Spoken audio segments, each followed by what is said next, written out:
Israel is ramping up its offensive in Gaza, launching heavy airstrikes and expanding ground operations in Rafah and Khan Yunis. Evacuation orders have been issued in multiple cities, with the IDF warning of more strikes to come. Meanwhile, the Houthis are blaming the U.S. for another airstrike on Yemen, while the U.S. is sending another aircraft carrier to the Middle East. Let's get into it. I'm Justin Hilton, and this is the Israel Guys. Israel is really cranking up the heat in Gaza. It almost seems like they've finally had enough and are tired of playing games with Hamas. Ben talked about it yesterday that the IDF is planning to occupy 25% of the Gaza Strip in the next couple weeks and expand their ground offensive. The IDF performed extensive strikes throughout the Gaza Strip last night, including in Rafah and Khan Yunis. After a night of heavy bombardment, the IDF deployed an additional division, and they entered Rafah and Khan Yunis with ground forces. On Monday, they issued evacuation orders for the entire city of Rafah, and then on Tuesday, after a rocket was fired at Sderot, they also ordered the civilians in the northern cities to evacuate. This rocket that was fired was thankfully intercepted with no injuries. In 2 hours after the rocket was fired, they issued the evacuation warning for Palestinians in the city of Beit Hanun and surrounding areas. An IDF spokesman published a map on X of the area that was to be evacuated, saying that it was a, quote, final warning before the IDF carries out strikes there. I'm optimistic. Maybe Israel has finally had enough. Maybe they will once and for all eliminate the evil of Hamas from the face of the earth. Speaking of strikes, the Houthis in Yemen are blaming the U.S. for a strike that hit the Hodeidah province last night. They're claiming that 4 people were killed in this strike. The Houthi health ministry said, quote, the casualty toll of the American aggression targeting the water management building in Hodeidah Governorate rose to 4 martyrs and 3 wounded. And it's amazing how every single person, whether they're a terrorist or a civilian, is a martyr in their eyes. The United States has not confirmed if they carried out these strikes, but they probably, most likely they did.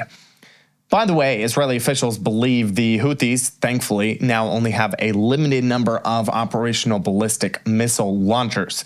Despite frequent missile attacks on Israel since March 18th, the Houthis are facing major constraints, including restricted launch areas, production limitations, and honestly, just the fact that their missiles get intercepted pretty much every time they fire one at Israel. All of this comes as the United States is sending another aircraft carrier to the Middle East, keeping one that's already there and sending another from the Indo-Pacific, according to the Pentagon. Pentagon spokesman Sean Parnell said in a statement, quote, the Harry S. Truman will be joined by the Carl Vinson to continue promoting regional stability, deter aggression, and protect the free flow of commerce in the region. We'll be right back with the rest of the show in just 1 second, but first, upgrade your kitchen this Passover season with the finest olive oil, spices, honey, and more from Israel. You can also enjoy a delicious snack of locusts, once a plague in Egypt, now a tasty protein-packed treat. Or get on top of your Passover cleaning with wonderful natural soaps. Find all of these products and more at blessedbyisrael.com. On top of the wonderful products, your purchases from Blessed by Israel go towards strengthening the families and small businesses of Israel's heartland. Now, more than ever, as Israel goes through difficult times, your support makes a big difference. So head over to blessedbyisrael.com to enjoy the best of Israel: olive oil, coffee, tea, tahini, ceramics, and much, much more. Use the code PASSOVER and save 10% for the next 2 weeks only on your next order at Blessed by Israel. Israeli Finance Minister Bezalel Smotrich and Industry Minister Nir Barkat just signed an order that would approve the elimination of the last remaining tariffs on goods imported from the United States, and this would make Israel the first country to get rid of all tariffs on U.S. products. So that's pretty cool.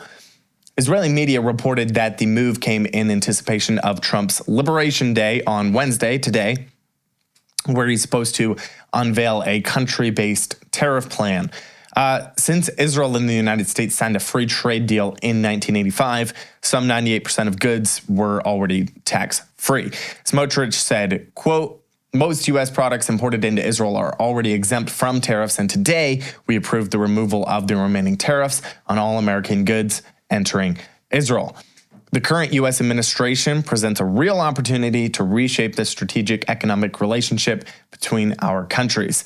This move will deepen our ties, reinforce the United States as a key economic partner, and pave the way for stronger cooperation. In some other news, according to the German Foreign Ministry, 19 Gazans with German citizenship and their immediate family members left Gaza today, actually. So they entered Israel through the Kerem Shalom border crossing, and then they flew on a charter flight from, they said, an airport in southern Israel. They didn't specify which airport it was, probably the one in Eilat, to Germany. Germany said that the departure was arranged with the close cooperation of Israel. So it's just a few more Gazans leaving. That's it for today, guys. Continue to pray for the nation of Israel, that they would have the strength and courage and comfort. Psalms 121 says, "My help comes from the Lord, the maker of heaven and earth. Indeed, he who watches over Israel neither slumbers nor sleep." Make sure and check out Blessed by Israel to get amazing products from Israel while supporting the pioneers of Judea and Samaria. Just go to blessedbyisrael.com or click the link in the description below. Subscribe to the channel, share this video with a friend if you found it helpful. Also get the conversation going down in the comments below. Love to interact with you guys there. If you'd like to support our work here at the Israel Guys, make sure and head over to theisraelguys.com/donate. As always, stop listening to the lies and propaganda. Connect with the truth of what is happening in Israel. We'll be back soon here at the Israel Guys. Catch you in the next one.